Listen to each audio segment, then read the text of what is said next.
life is not easy, and I guess in this COVID-19 world, we're experiencing some of the stresses and strains, and in our news and in the wider world, we're hearing the stories of people whose lives are impacted in all sorts of ways, not just by COVID-19, but the stresses and strains of life.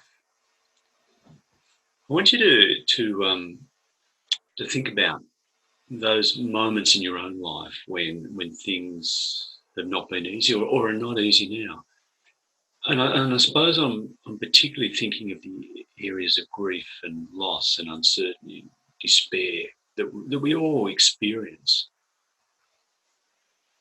I've had many times in my life when it's just been hard. Um, I felt despair. I felt isolation. I felt the, this this lonely place of grief and loss. It's called a liminal space, a space that's it's kind of like a black hole that we descend into in moments of deep despair, when grief or loss or deep change touches us and surrounds us and envelops us.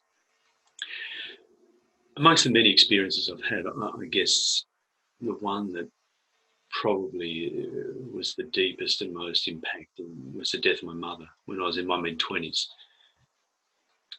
And I remember at the time just being enveloped by this overwhelming and confusing and strange sense of what was happening, and not being able to make sense of what it would be or what would come of it. I remember saying and thinking often, I'd like to take the video of my life and rewind it and rewrite the ending to make it come out well, I guess, differently, happily, but you can't. For me, it was this sense of this person who had been part of my life, all my life, who had been there all my life, was suddenly no longer there. And this confronting experience question, how can I live without this person in my life? I've never done it before. And so there's this sense of which you can't go backwards because mum is dead and she's no longer here. But the question is, how can I move forward? How can life ever go on or be the same, or what will this new life, this new future, this new way be? What is this new future without mum? And it's this mixture of I can't go back and I can't go forward that we get caught in, and that's that liminal black hole space of grief and change. And it's a long process, and it was a long process to work through that and to grow through the struggle and the suffering and the grief. And it's really important that we don't try and circumvent that, we don't try and stop that or distract ourselves from it, but to experience it. And sometimes we need help to do that because it's intense and it's difficult. And I thought of this in this time of COVID-19, when there is such change and such questions, and we're confronted by so much.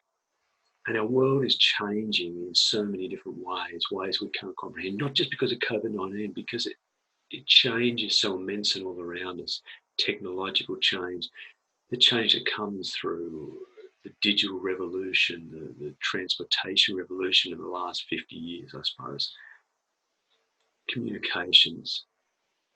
The world is quicker and different, and we're seeing what's happened in all sorts of parts of the world. But also we're confronted with the depth of despair and struggle of people's lives. In passages we read this week, there's one in particular that really, it was a really profound story that when I first I think understood it in a new way. It's a story that many of us will know well, and it was portrayed in Cecil B. DeMille's epic, The Ten Commandments, with Moses, leading the people of Israel out of Egypt. And that Exodus story is a central story for the Jewish people, a central story of liberation out of slavery and into a new way of being, into a new life, into a new world, into a new thing. And it's filled with a whole lot of grief and loss and complaining and moving backwards and forwards and struggle and suffering. They couldn't move from the old thing to the new thing like that. It was a process and change. But there's one part of that story that's focused in Exodus 14, I think it is, that we'll read this week. And it's when the people, they've left Egypt.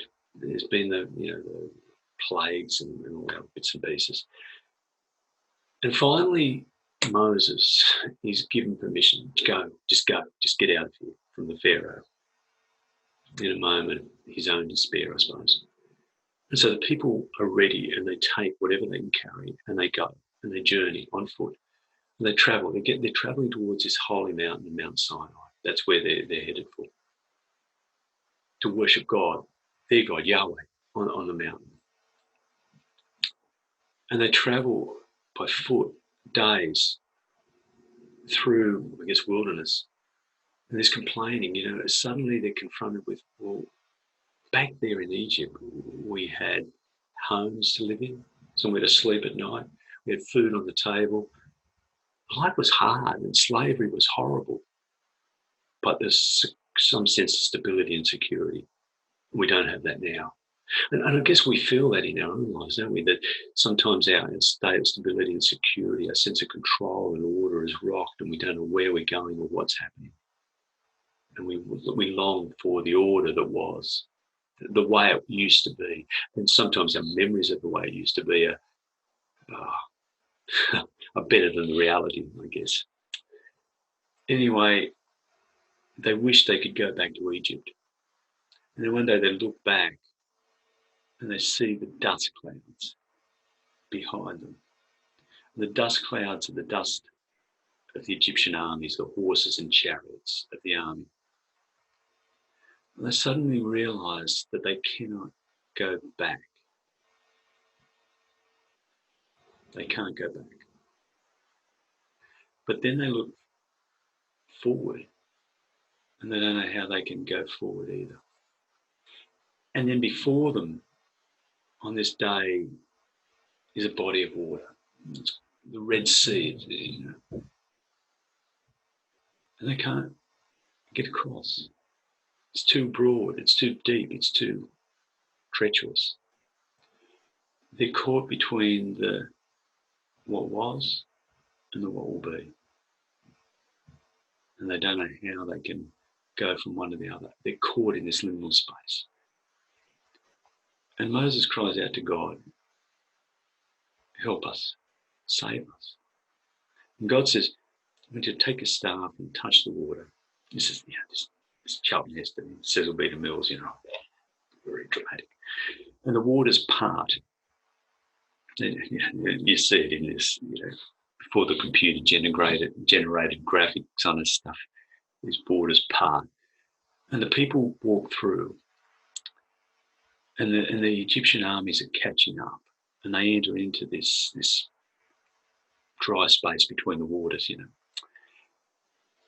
then all of a sudden the waters come back and swamp the Egyptian armies. And that's kind of the story that's told and retold.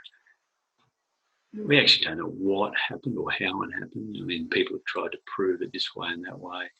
Some have tried to prove it saying, oh, maybe it was a tsunami, the waters got sucked out before the gigantic wave came in and swamped the armies. And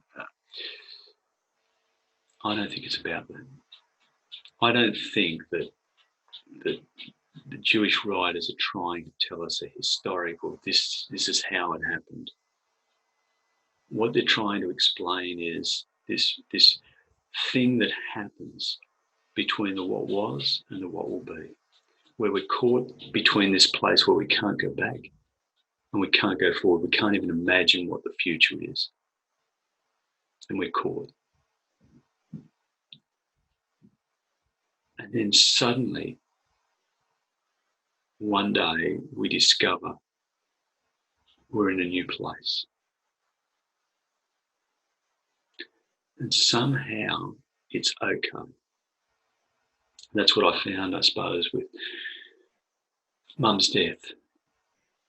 One day I woke up and I can't remember the day, but I was suddenly conscious I'm alive and the day is okay and it's all right. I can live. It's the realization that I'm no longer in the old place and the old place doesn't hold me, but a new future is opening up and it's okay. And for these people, it was about God's grace. This God was with them, and that the old place of slavery was back there, and the new place, the new world, the new way in God as God's people was emerging and opening up. And it would take some journey yet to get there. In this world in which we live, in this life we live, we encounter this space often, the space of the what, between the what was and the what will be, the confusing, strange, chaotic, dark, despairing, grieving, whatever it is, place where we long for the stability, the security, the new way forward that is as good and important and holds us like the old. And I think we find ourselves in that place as churches, as communities, as people, between a place that's not what it was. And we can't go back to the world as it was. And I don't even think post-COVID-19 we can go back to what was. And as I've said before, do we really want to? Do we really want to re-embrace a world in which there's racism, a world in which there's oppression and warfare, a society like ours in which there's chronic depression and anxiety and addictions and gambling and drugs and alcohol and sex and accumulation of material wealth and money and all the rest of it. Do we want that? Is that healthy? Is it good? The exclusive place where minorities and people who are different, who look different, sounded different, believe different, are excluded. Where where there's tribalism and people gather around their own and the same and exclude those who are different. Where we compete with each other and fight with each other for resources and for power and control. Where our world's dominated by powerful people and wealthy people who have power and lord it over the poor and the ordinary people. Is that the world we want? Or is there something richer and more beautiful? In this pause of COVID-19, in this time of struggle, in this isolation, in this confusion when things are being thrown around and changed, do we learn something new? Do we see a new vision, a new hope? Does God enter into this way that can be new and different? Can God give us a new vision of what can be? Can God lead us through the waters, across the shore to the other side, to find life again in a new way? That's what faith is about. It's not the certainty, but it's about trusting in the journey, trusting the one who has walked it before and who is with us.